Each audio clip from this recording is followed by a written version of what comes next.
Have you ever ate barbecue somewhere and you just had that taste that was just like too smoky? You think that what they did is they smoked it too much. Well, actually, that's not the problem. On today's episode, we're going to talk about smoke because we know that smoking meat, it's all about the smoke. Hey, you're listening to the Barbecue Culture Podcast. Hey, thank you for joining me today. This is Frank Cox, Smoker Builder. Hey, what we're going to talk about today is smoke. You know, whenever you go into a restaurant or somewhere, or if you've cooked barbecue yourself, or maybe you went to your neighbor's house and you had barbecue over there, and it just tasted too smoky. Kind of gives you some heartburn maybe after you eat it. Sometimes you just get this weird feeling on your tongue. Different stuff like that happens, and we're going to talk about what causes that. First off, we don't like the flavor of that. You know, whenever you bite into a piece of barbecue, what you're looking for is salt, then sweet, then smoke, then a little bit of heat, right? And that's kind of the layered profiles we're looking to get. When we get that, we don't want the sooty smoke, just the nasty smoke on the top end, to ruining all that flavor that we're trying to get from the product we just cooked.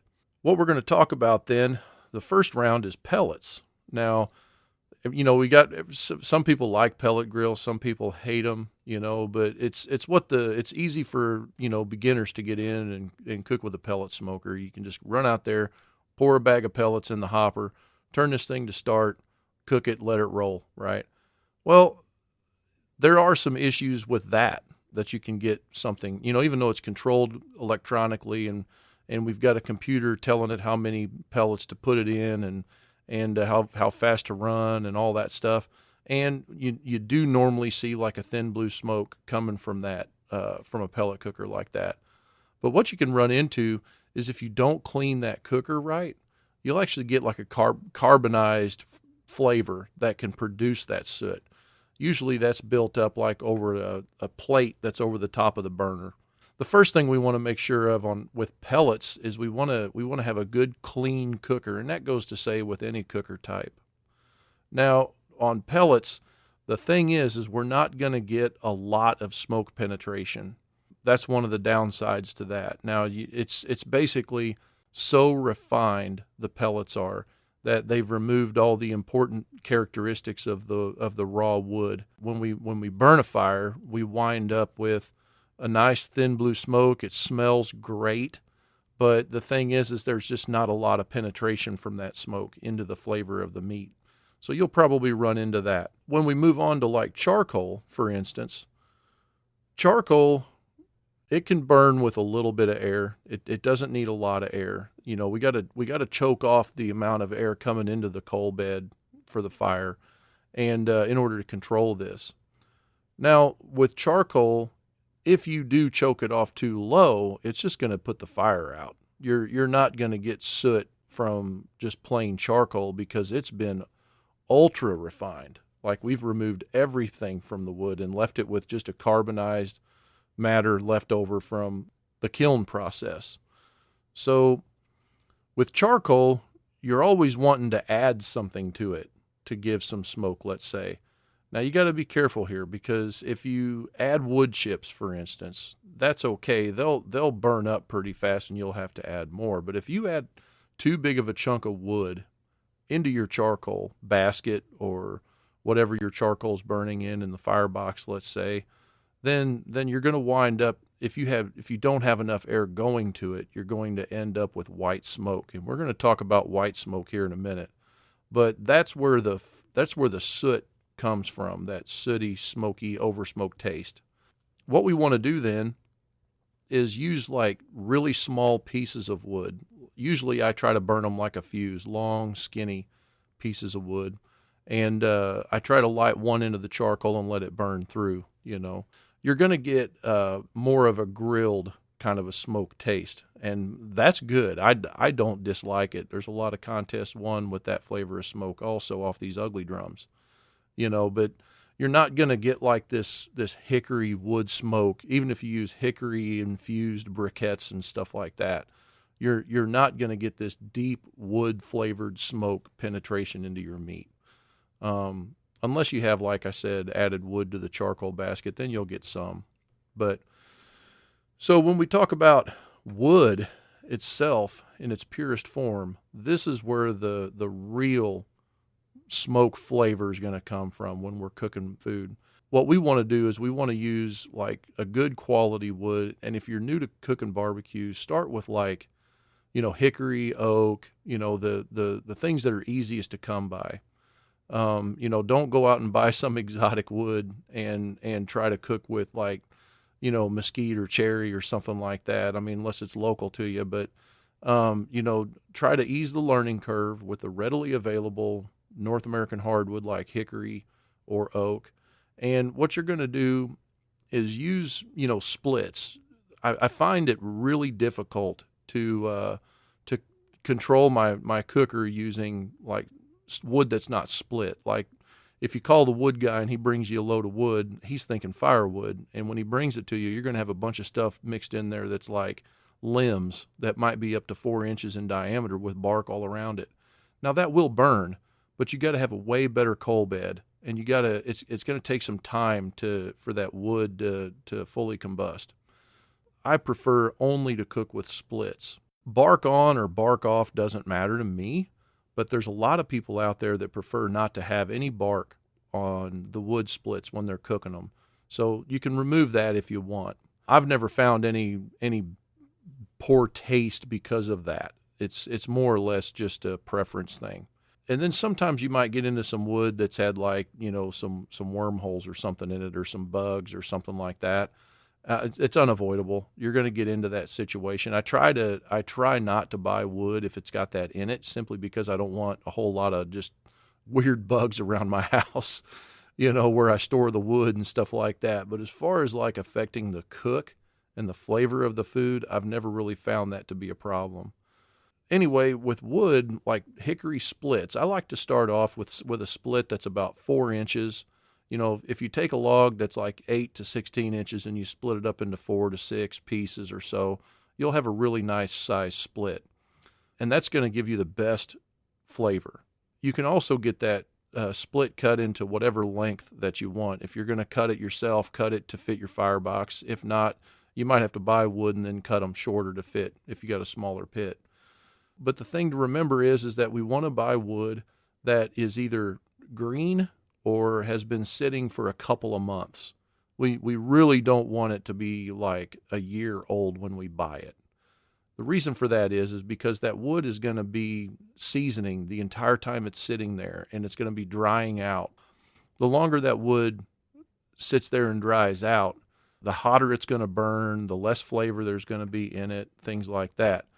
If the wood is too green, then you'll get into some flavor issues. It'll be hard to burn. You'll wind up with a lot of white smoke from the wood because there's too much moisture in it, things like that. So my recommendation here is to let the wood season. If you buy it, let the wood season for a couple of months and then start using it. When you're in a bind and you got to use wood that's green, we like to warm it. What that does is it just kind of helps us dry the wood split out manually. And if you've got a stick burner that, let's say it doesn't have a warming cabinet on it and it's not insulated on the firebox, then you can just take a split. You add a split to your firebox and then take a split and set it on top of the firebox. And as it sits there, it's going to heat that wood chunk up, and the moisture is going to start to dry in that piece of wood. And you'll find that it'll burn a lot better that way. So now what kind of smoke are we looking for? Well, here's the best indicator. If you look at your smokestack when you're running your cooker, whatever kind of cooker you're running, it doesn't matter, pellets, charcoal, wood, whatever. You're going to look at the smokestack, and the smoke leaving the pit should be what we call a thin, wispy blue smoke, or thinner. It could be clear. Clear is premium. When you got your smoker running and you've got that good clear smoke coming out of there, you're getting maximum flavor at that point. But most of the time, when using wood anyway, we're going to be running like a thin blue smoke coming out of there. In order to get a good balance on that, this is caused by complete combustion, so you want to make sure you're getting complete combustion whenever you're cooking. That means you're going to have a good coal bed if you're using wood. When I say coal bed, I'm talking about either charcoal or wood that has been burned that is turned into charcoal in your firebox. And I like to have a pretty good pile of those coals in there because the coals is what actually does the cooking. The wood, when you add it to the firebox, is just creating the next round of coal for your coal bed. Now, if you start seeing white smoke coming out of your smokestack, then you know you've got a combustion issue of some kind. Two things that can cause white smoke. It can either be steam from like coming up out of a water pan, or it could actually be poor combustion. The best way to tell this is to let a little bit more air to your fire. Yeah, your temperature might spike up, but if you open your damper and add more air, combustion air to your firebox, then you're going to get better combustion, and you're going to wind up with thin blue smoke coming up out of there. If you have water in the cook chamber, it's going to be more difficult to tell if you've got complete combustion. It'll be more of an odor thing.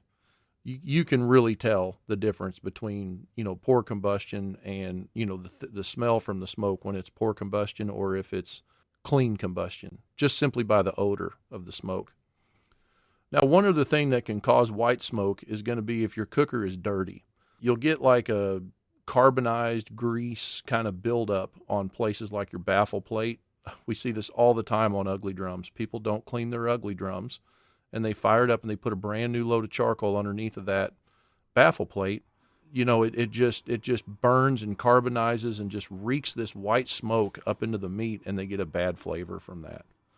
On a stick burner, you might have grease left over from the last cook in the baffle plate, let's say if it's a reverse flow. So you always want to scrape all of that off. And then when you scrape that off, my favorite thing to do is to get the cooker up to about 300 degrees and then take a fine mist of water, like from a water hose or a clean, fresh bug sprayer, and just mist that water in the cook chamber and shut the doors real quick. And it's going to steam, and that steam is going to release all that soot and stuff that's left over in the pores of the metal, and it'll actually run down the drain on your cooker if you've got a drain on it. So we want to watch for thin blue smoke. Now, how can we ensure that we have thin blue smoke? The first thing we're going to do, like we just talked about, is we're going to make sure our cooker's clean. A clean cooker is premium here because, you always hear these guys, I haven't cleaned my cooker since 1983, Don't eat off of it. Bacteria is real, folks, and smokers do not protect from bacteria, even if you heat them up. So you really got to be careful with running a smoker and not cleaning it. You don't have to clean it. It's better if you clean it after every cook, but you don't have to clean it after every cook. You can clean it before a cook if you want. Unless you're going to let that cooker sit for like months before you use it again, then you really should clean it. But just remember, keep your pit clean and you'll avoid a lot of flavor issues. Seasoned is not food buildup, by the way. For pellets, let's talk about that for a minute. When we're running a pit and we want to have thin blue smoke and we want to try to maximize smoke penetration into our meat, we're going to work on a couple of things. We just talked about keeping your pit clean. That's number one. Number two, we want to pay attention to what kind of pellets we're using. So you might find one flavor works better for you than other flavors. Typically, what I like to do is buy the ones that are like competition blend, something like that. And usually what they do is they blend that with 100% like hickory, 100% oak, and 100% something else, usually cherry or something like that. That makes for a really good, even flavor of smoke. You can get in there and get all these other flavors of pellets and stuff like that, but I've never really noticed a difference. So the second thing we're going to do on a pellet cooker is if we want to try to maximize our smoke penetration, is we're going to try to close down the damper on the smokestack a little bit. Now you got to pay attention here because you don't want to block it off because you're going to have issues with combustion at that point. But if you over time start to adjust the smokestack damper and you find a good spot, let's say it's 30% open or 20% open, which means that 20% of the free area of that smokestack pipe is all the air that's coming out, right? So at that point, you're going to slow the smoke down. Now, this is a pressurized cooker. It's got air blowing through the auger into the burn pot from a fan. And that fan is blowing the air into that burn pot and causing the fire to burn complete. And then the smoke is coming out of that with some velocity from the fan blowing on it. So if you close the smokestack damper down, that's going to cause the smoke to dwell in the cook chamber longer. As long as you still have thin blue smoke coming out of the smokestack, you're making your temperature and you're happy with the result, you can close that damper down and it'll help your situation. Now, on some of these newer versions of pellet cookers, especially the Smoke Daddy pellet hoppers, you can actually control the auger speed on those cookers, and even some of them might have a variable speed fan. You can actually control the speeds of those things. So you can manipulate your speed and even get more or less air, more or less pellets in the burn pot at one time. Now, you just got to play by the rules of the manufacturer of the cooker. Just take your time with it. Don't get in a hurry. But what'll happen with pellets, the better smoke flavor you get, the more ash you're going to have. The cleaner your cooker is, like the less ash, the less flavor you're going to have. That's the rule with pellets. Okay. So let's get into charcoal here. Best practice, we want to minimize the amount of wood that we put in a charcoal burning cooker. Now, if you get into something like a spice wine cooker or some kind of a direct vertical cabinet that's got a charcoal bed in it that is directly under the cook chamber, and you might have a water pan, you can go ahead and use bigger size splits of wood. But if you're using like an ugly drum or a gravity feed, that kind of a cooker where you've got a large coal bed that's going to burn slowly over time, that's where you got to really be careful with how much wood you put in the pit. Anyway, that'll help a lot. And then when you do add wood, you want to give it a chance to go back through the coal bed. So I usually put the wood under the charcoal. Like in a gravity feed, I'll put it in the ash box. In a ugly drum, I'll put it down underneath in the ash pan area or vertically in the charcoal basket. So that way we burn that wood slowly and we give it a chance to get enough air to combust properly. And finally, with wood, the rule number one is have a good coal bed. If you've just got a bunch of splits in there that you stuck in there and you take a torch and you aim at the pile of wood, or you got some kind of a log lighter thing you've put on your cooker or something like that, which I don't recommend. If you have some scenario like that, you're going to wind up with not enough charcoal, like a coal bed in the bottom of that pit when you start it up. That being said, you could wind up with poor combustion, which could lead to white smoke when you're starting your pit up. And we always know that how we start the pit is how the whole cook is going to go.